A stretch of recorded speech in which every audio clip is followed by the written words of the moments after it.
श्री कृष्णा, परमा एकादशी व्रत सभी व्रत में खास माना गया है। भगवान विष्णु को समर्पित एकादशी व्रत 12 अगस्त 2023 शनिवार को रखा जाएगा। इस व्रत के प्रभाव से भगवान विष्णु भक्तों के मन की मुरादें पूरी करते हैं। परमा एकादशी का व्रत सभी एकादशियों में बेहद खास माना गया है। पुरुषोत्तम मास के कृष्ण पक्ष की एकादशी को परमा अथवा हरिवल्लभा एकादशी कहते हैं। इस दिन भक्ति पूर्वक नरोत्तम भगवान विष्णु की पूजा करने से दुर्लभ सिद्धियों की प्राप्ति होती है। धर्मराज युधिष्ठिर बोले, हे वासुदेव, अब कृपा करके मल मास के कृष्ण पक्ष की एकादशी का नाम, उसके व्रत की विधि तथा महात्म्य को विस्तार पूर्वक बतलाइए। श्री कृष्ण बोले, हे राजन, इस एकादशी का नाम परमा है। इस व्रत के प्रभाव से समस्त पाप नष्ट होकर लोक में सुख तथा अंत में मुक्ति मिलती है। शुक्ल पक्ष की एकादशी के समान ही इसकी विधि है।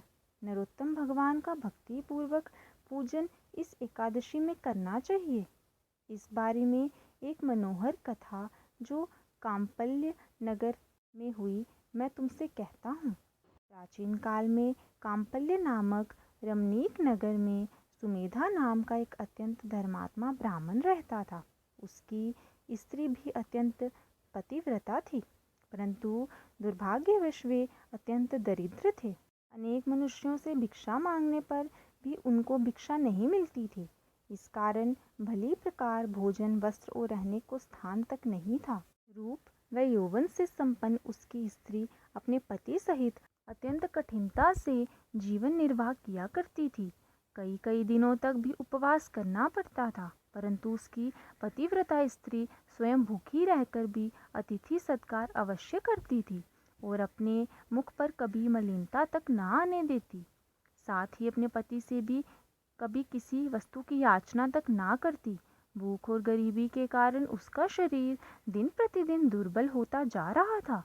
अपनी स्त्री के दुर्लभ शरीर एवं घर में अन्न का अभाव देखकर सुमेधा ब्राह्मण एक दिन अपनी स्त्री से कहने लगा, हे प्रिय, यदि मैं किसी श्रेष्ठ मनुष्य से धन मांगता हूँ तो मुझको कोई कुछ देता नहीं। मैं क्या करूँ? कहाँ जाऊँ? बिना धन के घर के कार्य सिद्ध नहीं होते। अतः मुझको विदेश जाने की आज्ञा दो, जिससे मैं कुछ धन प्राप्त कर सकूं। मुझे कुछ प्रयत्न तो करना ही चाहिए, क्योंकि बिना उद्यम के कार्य की सिद्धि नहीं होती। हताश पति के दुख भरे वचन सुनकर ब्राह्मणी विनीत भाव से बोली, हे स्वामी, यद्यपि मैं कोई विद्वान पंडित नहीं, फिर भी आपकी आज्ञा से कुछ कहना चाहती हूँ। पूर्व जन्म में जो मनुष्य विद्या, धन और भूमि दान करते हैं, उन्हें ही इस जन्म में विद्या, धन और भूमि मिलती है। यदि कोई पूर्व जन्म में दान नहीं करता तो भगवान उसे केवल अन्न ही देते हैं। मैं आपका वियोग नहीं सह सकती। पति रहित स्त्री के संसार में माता पिता, भ्राता, ससुर तथा संबंधी आदि सभी निंदा करते हैं, इसलिए आपको यहीं पर रहना चाहिए। अपनी स्त्री के ऐसे वचन सुनकर वह ब्राह्मण परदेश नहीं गया और कांपल्य नगरी में ही दिन काटने लगा। कुछ समय पश्चात कौंडिन्य मुनि कांपल्य नगर में पधारे। उनको आते देखकर सुमेधा और उसकी पत्नी ने ऋषि कौंडिन्य को प्रणाम किया और कहा, हम आज धन्य हैं। आज हमारा जीवन आपके दर्शन मात्र से ही सफल हुआ। तथा उनको अपने घर लाकर आसन तथा भोजन दिया। भोजन के पश्चात उस पतिव्रता स्त्री ने मुनि से पूछा, हे मुने, आप मुझे दरिद्रता का नाश करने का उपाय बतलाएं। मैंने अपने पति को परदेश में धन कमाने जाने से रोका है। मेरे भाग्य में आप आ गए हैं। मुझे पूर्ण विश्वास है कि अब हमारी दरिद्रता दूर हो जाएगी। आप हमें दरिद्रता मिटाने वाले किसी व्रत के बारे में बतलाइए। कौंडिन्य ऋषि को ब्राह्मण दंपति पर दया आ गई और वह बोले, हे देवी, मल मास के कृष्ण पक्ष की परमा एकादशी के व्रत से समस्त पाप, दुख और दरिद्रता आदि नष्ट हो जाते हैं। जो मनुष्य इसका व्रत करता है वह धनवान हो जाता है। इस व्रत में नृत्य, गायन और भजन कीर्तन सहित रात्रि जागरण करना चाहिए। कुबेर को महादेव जी ने इस व्रत के कारण धनाधिपति बना दिया था। इस व्रत के प्रभाव से सत्यवादी राजा हरिश्चंद्र को पुत्र, स्त्री और राज्य प्राप्त हुआ था। तत्पश्चात मुनि ने उसको एकादशी के व्रत की समस्त विधि बतलाई। मुनि ने व्रत का विधान बतलाने के बाद कहा, हे ब्राह्मणी, पंचरात्रि व्रत इससे भी अधिक उत्तम है।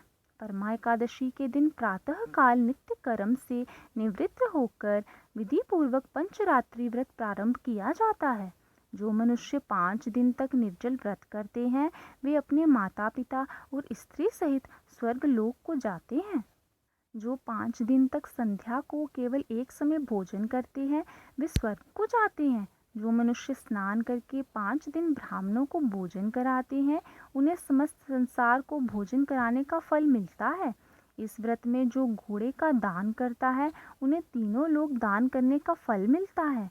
जो मनुष्य उत्तम ब्राह्मण को तिल सहित दान करते हैं वे तिल की संख्या के बराबर विष्णु लोक में रहते हैं। जो घी का पात्र दान करते हैं वे सूर्य लोक को जाते हैं। जो 5 दिन तक ब्रह्मचर्य पूर्वक रहते हैं वे देवांगनाओं के साथ स्वर्ग में भोग करते हैं। हे पवित्रे, तुम अपने पति के साथ इस व्रत को करो। इससे तुम्हें पर्याप्त धन और सिद्धि की प्राप्ति होगी और अंत में पति सहित स्वर्ग को जाओगी। कौंडिन्य मुनि के कहे अनुसार ब्राह्मण दंपति ने 5 दिन परमा एकादशी का व्रत किया। व्रत समाप्त होने पर उसने देखा कि एक राजकुमार अपने सेवकों सहित उसके सामने खड़े हैं। राजकुमार ने ब्रह्मा की प्रेरणा से एक सुंदर नवीन मकान जो कि सब वस्तुओं से सजा हुआ था रहने के लिए उन्हें दिया। साथ ही राजकुमार आजीविका के लिए एक ग्राम देकर अपने महल को चले गए।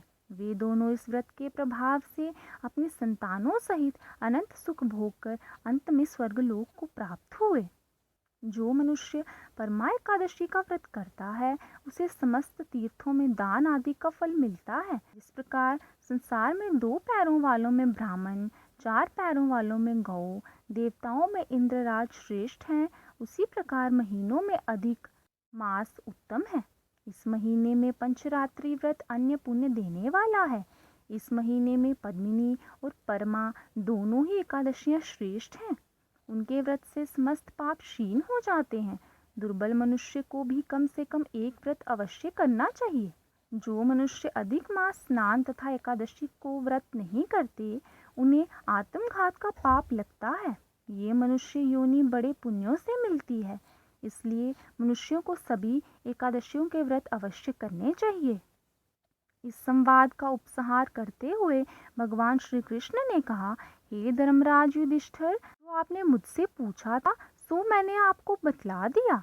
अब आप इसका व्रत भक्ति पूर्वक कीजिए।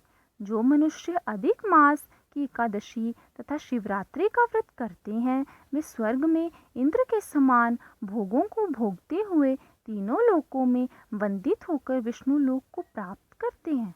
इसी के साथ परमा एकादशी व्रत के महात्म्य की कथा समाप्त होती है। अगर आपको ये कथा अच्छी लगी हो तो वीडियो को ज़्यादा से ज़्यादा शेयर करें, लाइक करें, कमेंट करें और अपने चैनल भक्ति परंपरा को ज़रूर सब्सक्राइब करें।